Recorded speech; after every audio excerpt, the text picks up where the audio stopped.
What is up, my party people? As you can tell, new day, new duds. It's probably about 4 days later, 5 days later from whenever I originally pulled this thing apart. Biggest thing is just life went on, had other projects going on. So now we're back to this thing. We need to get the primary back installed on it.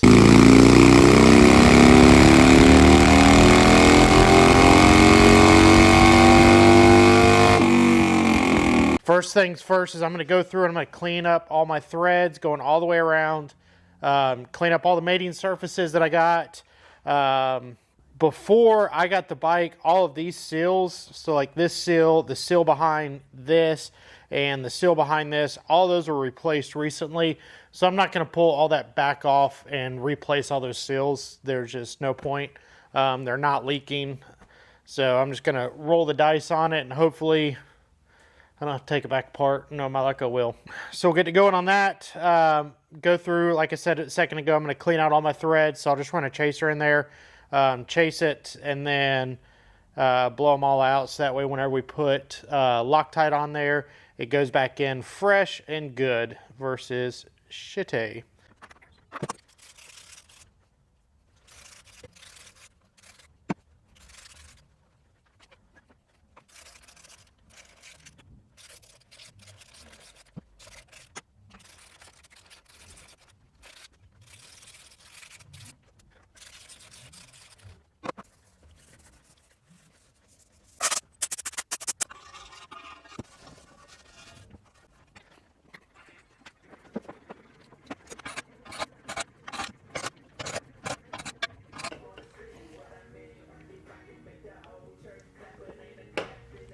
All right, it is time to start going back together with it.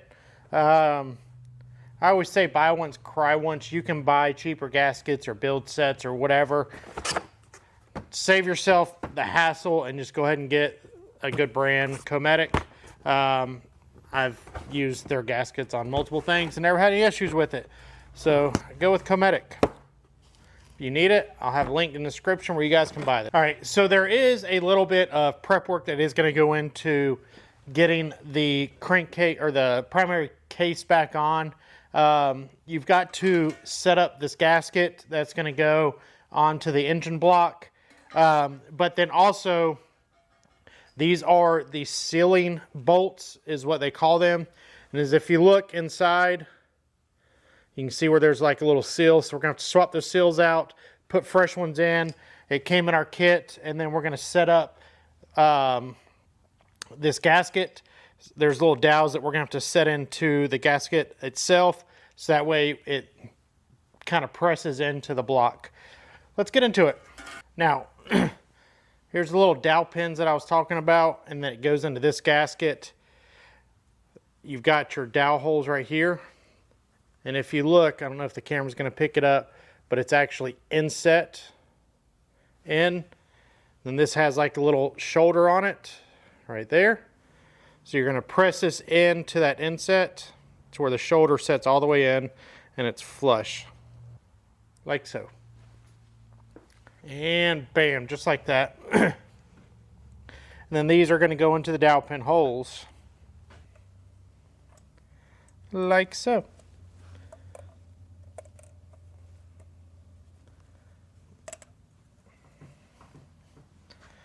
Bazinga. Now we're ready to bolt this thing up, but first let's go ahead and get these mic control pieces at least set in.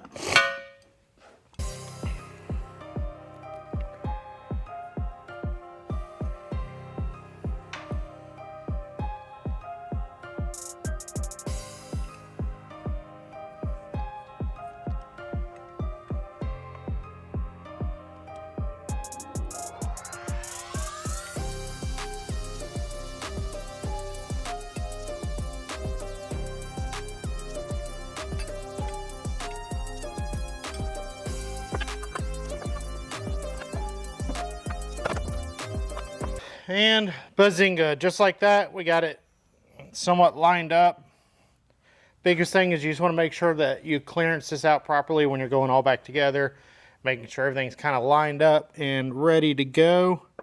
I still have the bolt out of the shift piece right here, mainly because case I need to adjust it around or do whatever. I think I've got room to kind of fiddle with it.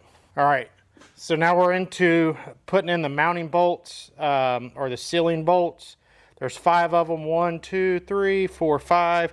We're gonna put a little dab of some Loctite on there, and then we're gonna torque them 26 to 28 foot-pounds. Now, there is a torque sequence on these. It's gonna go 1, 2, 3, 4, 5. We're gonna go right dab in the center at 27. You don't have to have a snap-on torque wrench, but you'd be a lot cooler if you did.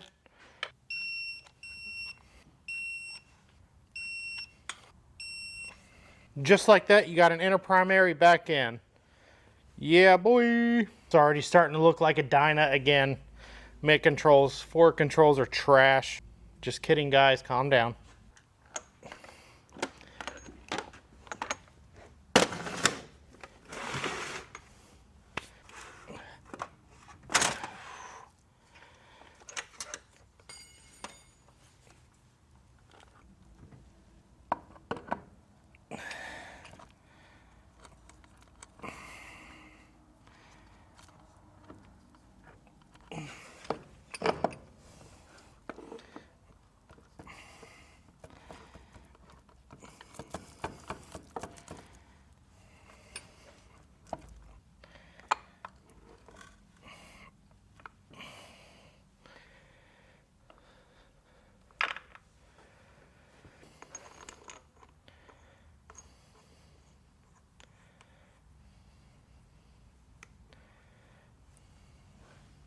Now, we've got everything in, Loctited. It's not torqued yet. This main bolt has a 2-step torquing procedure. We're going to torque it to 100, and then we're going to torque it to 140.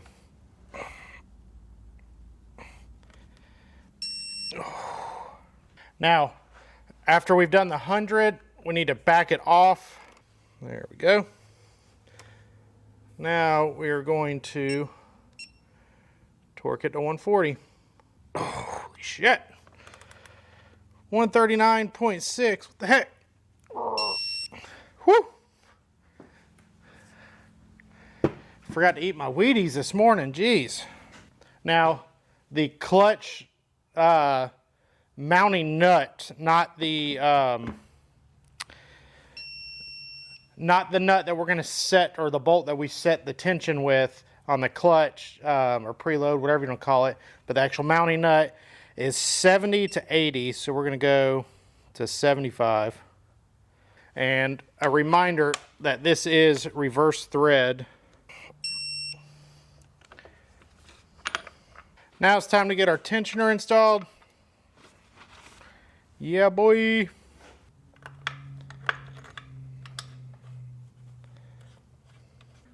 Kind of the same thing. This is 26 to 28. Do 27.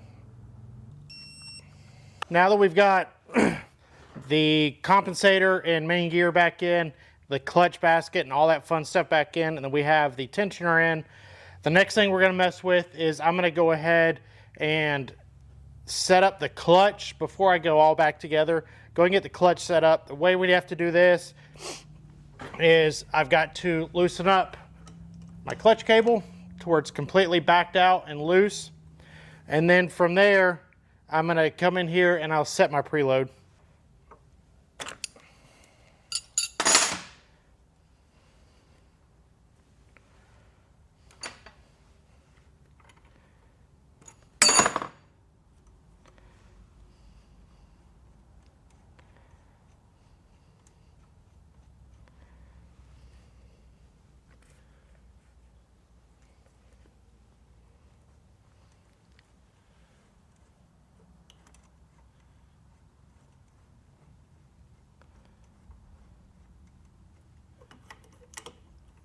Okay, now that we got the clutch pack put back together, this guy's, completely reset. It's time to set and adjust our clutch. So on these guys, it's got your main set screw right here, and then it's got a little lock nut. All you're gonna do is screw in the bolt until you feel tension. That's putting pressure against the clutch. And then about right there. Then you take it off about a half a turn. Right there. Then we're going to lock her back.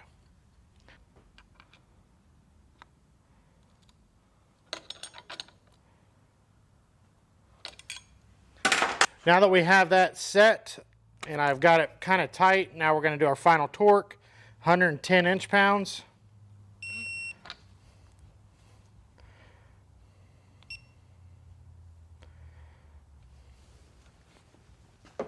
Then let's go ahead and set our clutch.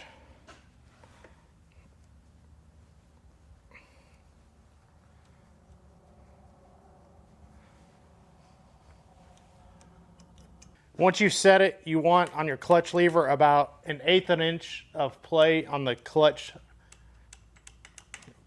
cable up there.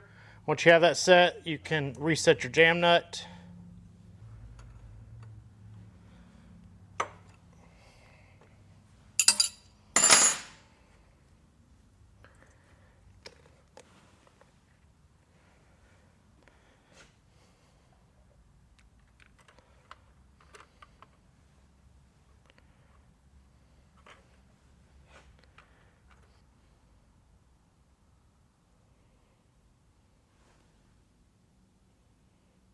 Now, to do what I've been waiting to do, we're going to pop out this little cover. So that way we can put our shaft through.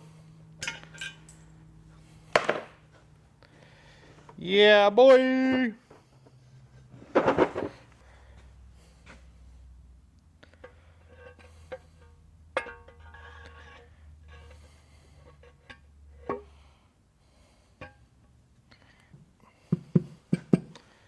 Time to start bolting this thing back up. The primary outer case.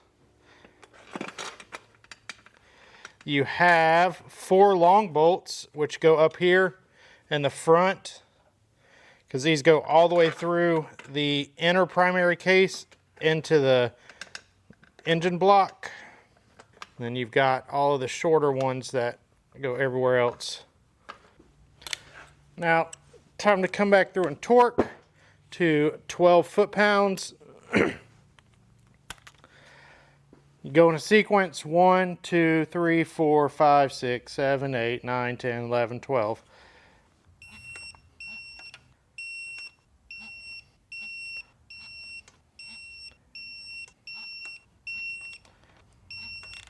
All right, my peoples, as you can see, we got some MIG controls back on this bike, at least on this side. Here in a second, we're going to go over to the other side. Just give it a good test. Guess what? It works.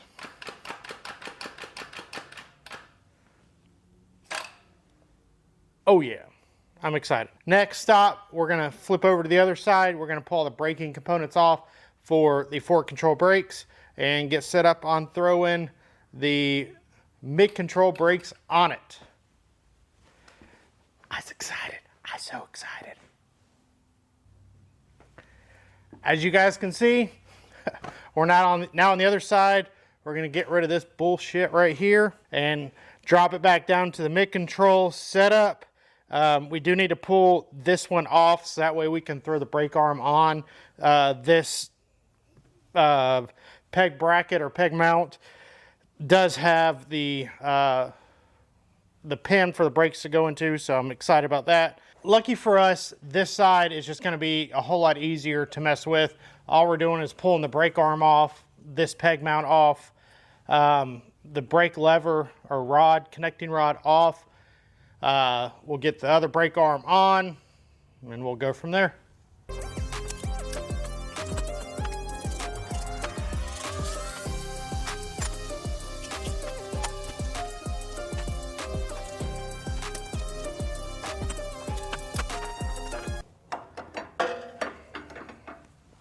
All right, as you guys can see, we got MIG controls on. Bike's pretty much back together, minus the seat.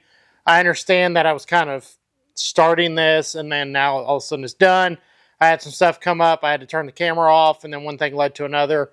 Went on to the next day before I could get back to it, and I forgot to hit record. So here we are. Mid controls are on. This side was pretty straightforward, more or less. Unbolt this, slide on the brake arm, put a little pin in it, and then connect your connecting rod from the brake arm back to the master cylinder. Then also, while I was doing all that back here, I went ahead and flushed and bled the rear brakes. I'll show you some photos right here. As you can see, that fluid was disgusting. It was brake fluid supposed to be a pretty clear color unless you have something specific brand, but it should be pretty clear. And this stuff was just brown nasty, had junk floating in it, which is common for brake fluid to deteriorate like that. So went ahead and did that. I have not done the front brakes yet. I was told the fronts, they rebuilt the master cylinder not too long ago. Not really positive on that. But in the extreme near future, we're going to be putting bars and risers on it, which means I'm going to have to put new brake lines on it. So there's no sense in flushing it whenever within probably the next 100 or 200 miles that's going on this bike, we're going to be putting new brake lines on it and having to bleed and flush and all that other stuff on the front brakes anyways. So yeah, next step's going to be this. Now we do have a couple other small parts that's going to go onto the bike. Like I've got a new cover to open up this just to make it look a little bit better, a little bit less stock. It's not a big fancy cover, but just a cover to go on here. I got a shifter peg we're going to throw on, and we're deleting these, the rear tail light or the rear turn signals, because I want to kind of open this up, make it more sleek back here. We're going to do an all-in-one tail light soon. So we're going to kind of go through getting rid of these, taking the plugs out, unplugging it all, making it proper, not just cutting the wires like I've seen other people do. We'll try and make it look as best possible and highest quality. I'd much rather do something once instead of doing something 3 or 4 times and messing all the other junk up. But thank you guys for hanging out with me on getting these mid controls set up. The price that I have total is this price right here. If you guys want to do this, I will put links to all of the parts that I used. The only thing I won't have links to is the mid controls themselves, mainly because I already had most of the parts, like the peg mounts. They were already here with these pegs. I didn't really need a full-on kit. With that being said, if you don't want to try and source stuff from eBay, you just want a one-stop shop, I will put together another kit that I can supply you guys, which would come with pretty much everything needed to do this. As far as hard parts, it's not going to come with any of the gaskets or anything, but it'll come with all the hard parts that you need to do this install. So I'll get that put together on our website, link down below. As far as we're going to upload this motorcycle to our website and just kind of start listing off all the parts we put into it, in case you guys just want to take a look at the parts and order them. All that helps the channel grow. All the money that we make off the parts is going to go right back into the bike. So, you know, anything you guys can do to help the channel, much appreciated. If you guys want any merch, remember we do have hats and shirts and all. We do have hats, shirts, stickers, all that fun stuff on our website as well. All that just goes to support the channel, so that way we can throw it back into bikes and try and make some more content for you guys. Thank you guys. Catch you on the next one as we start to get back into this guy a little bit more. But then I also do have a stack of parts for the 24 Street Glide. So I don't know if you guys will see a video on this next or the Street Glide. Comment down below which one you prefer more, and we'll get into those. Thank you guys. Brandon with Jarheads Garage. I'll catch you on the next one.